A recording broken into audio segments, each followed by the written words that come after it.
यो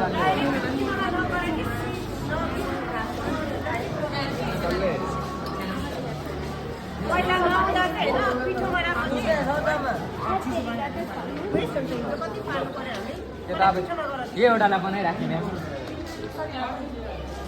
यस्तो गरे होइन पहिला पिठो हाल्यो न तिमीहरू पहिला त्यसमा पिठो हाल्न अलिकति अब त्यो वेस्ट भयो त्यो हाल म्याम भयो म्याम यो हजुर यस्तो भयो पिठो ल्याउँ त यो आधी आधी राख मोमो बनाउने तरिका पिठो राख न डल्लो राख न सारा उसलाई सिकाइदिनु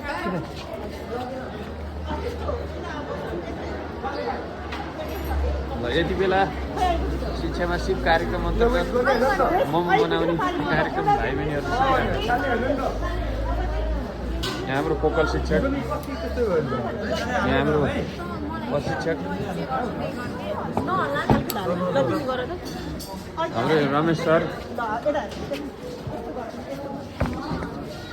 हाम्रो सहायक हेड सर हुनुहुन्छ ल के छ म यसो सम्बन्धी केही भन्नुहुन्छ बच्चाहरूले असाध्यै राम्रोसँग सिकेका छन् इन्ट्रेस्टका साथ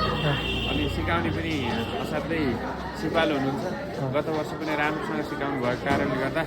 हामीले यस वर्ष पनि उहाँलाई नै पायौँ हामीले त्यो संस्थाले उहाँलाई नै पठाइदियो जसले गर्दा विद्यार्थीहरू खुसीका साथ रमाएर सिकिरहेको छन् एकदम राम्रो छ धन्यवाद हाम्रो म्याम हुनुहुन्छ सीता म्याम यहाँ के छ विचार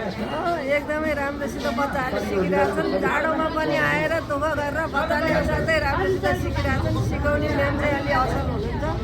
अब कार्यक्रम चाहिँ भइरहेछ सर जाडो बेलाभरिमा सिद्धिन्छ यहाँ बच्चाले मोमो बनाउँदा सिक्दैछ मोमो लेफ्टी भएर मैले खेल्दैछ म लेफ्टी भएर बुझेन